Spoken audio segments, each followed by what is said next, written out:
Woman faces up to 7 years in prison for a negative online review.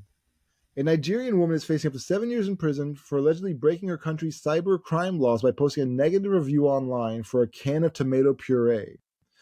In September of last year, 39-year-old Chioma Okoli took to Facebook to voice her opinion about a can of tomato puree she had recently bought, claiming that it contained too much sugar and asking her friends and followers to express their opinions as well. Somehow, Okoli's post went viral on Meta's social network, generating over 3,000 comments, including one from a person claiming to be the sister of the founder of Arisco Foods Limited, the company that made the canned tomato puree. They asked Okoli to stop bashing the product and just try something else. But the woman doubled down on her claims, asking the person to ask their brother to stop killing people with his product. That ended up costing her, as she was arrested just days later and now facing up to 7 years in prison. I went to, I went to, but I went to, no, it's, I don't know, it's weirdly said.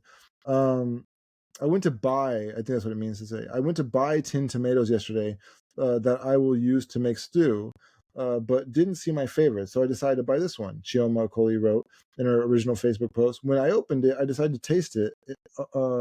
OMO, I don't know. I think she means OMG. Sugar, just too much.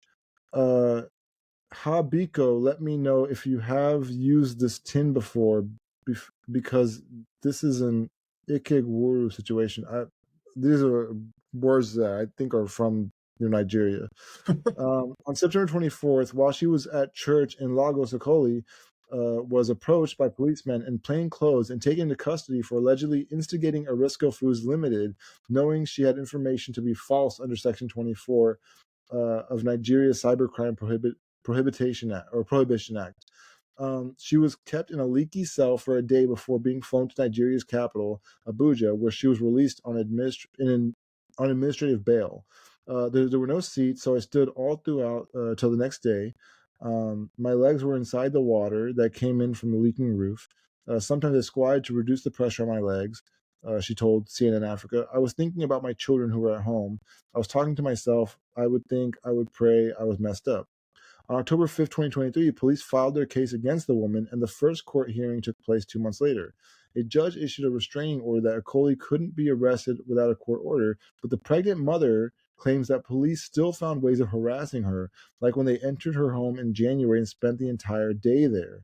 They stayed in my building from 6:30 a.m. until 5:30 p.m. My children couldn't go to school that day, and we couldn't go out to get food because the cooking gas was finished. Arisco Foods Limited, the company that makes the tomato puree that she referenced in her Facebook post, is also going after the Nigerian woman. It filed a N5 billion or $3 million lawsuit against her, claiming that the bad publicity caused it serious problems like the loss of several suppliers and multiple credit lines. And despite pressure from the general public, and the founder of Arisco, Eric Imuofia, said he would rather die than allow anyone to tarnish the reputation he spent 40 years building. Chioma Okoli has filed her own lawsuits against both Nigerian police and Arisco Foods Limited, asking for 500 million naira, $361,171, in damages. Her lawyer described her struggle as a David versus Goliath battle. For voicing her opinion on social media, Chioma now faces up to 7 years in prison, a fine of 7 million naira, which is $5,000, or both. She is due in court on April 18th for her arraignment. So I think we've learned from this story that Nigeria is owned by Big Tomato. For sure.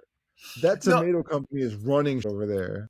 I guarantee that's what caused this is that rich person saw these reviews and the government of Nigeria is corrupt or whatever. Yeah, They complained to somebody at the top and this lady's yeah. paying for it.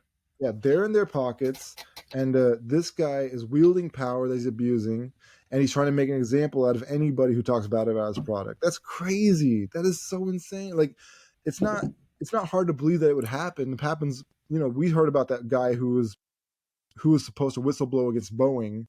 In the middle of his whistleblowing, he decides he's depressed and kills himself. Um, these powerful corporations, these companies are like, there's no limit to what they can do. Yeah, it's pretty crazy. We talk all the time about like how corrupt the American government is, and it is. But man, we have nothing on like some of these third world like countries, Oh, especially like dictatorships and stuff. It's just insane.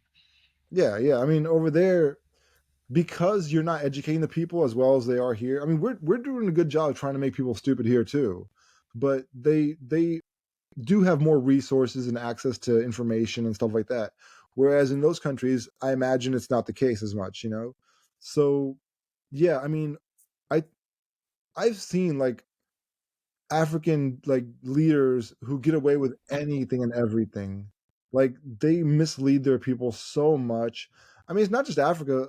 India is an example. Like there's so many people in India who don't have a decent education, who don't have critical thinking, and they fall for what these politicians have to say, and these criminal scumbag politicians who are corrupt as hell, and it just works, you know?